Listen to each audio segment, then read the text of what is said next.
ดนโอ้น้องหน้ามนเจ้าลืมได้บอกหากอายหมดจิตหมดใจแต่แล้วสามไว้เปลี่ยนใจสั่นว่าผู้บ่าวบ้านอื่นมาแย่งคนยืนเปลี่ยนใจไว้ว่าเสียแห่งที่หักกันมาเขามีดอนลาเลยได้เป็นเคยบทถึง3 วันแม่น้องจอมขวัญหักเคยขึ้นบ้านผู้เฒ่าผู้แก่ขวัญเสียงดังกังวานมาเยือนขวัญเอ่ยอายคนเงินน้อยคือเขาปล่อยบ่ได้เป็นเคยแฟนของเฮาเขาเอาไปเสยหักเลยลงเลยเป็นบ่สมหวังวันกินดองเงินอายใส่ซองยังได้ขายไก่ขอย้อนหนุ่มอาเซียเงินหลายยังแฟนเฮาไปเสียให้ในหังคนแซวคนห้องแค่เคยกินดองน้องอย่างสมหวังแต่ตัวเฮาต้องหามาพังผู้สาวหักหลังได้เป็นเคยปล่อยลา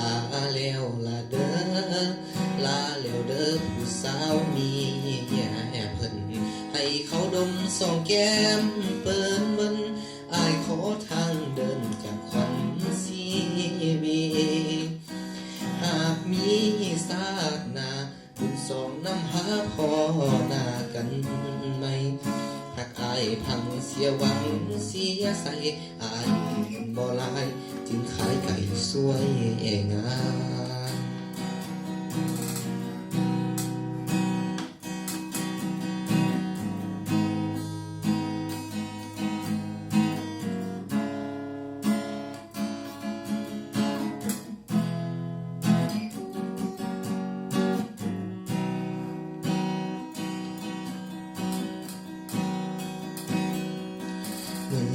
วันกินดองเงินอายใส่ซองยังได้ขายไก่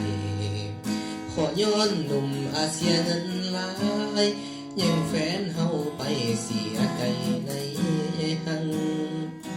คนแซวคนห้องแค่เคยกินดองน้องอย่างสมหวัง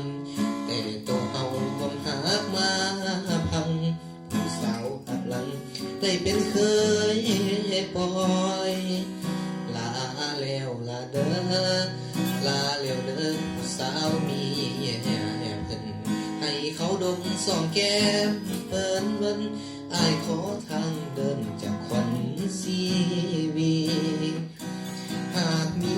ศาสนาบุญสองน้ำหาพ่อหน้ากันไหมหากอายพังเสียหวังเสียใสอายเงินบ่หลาย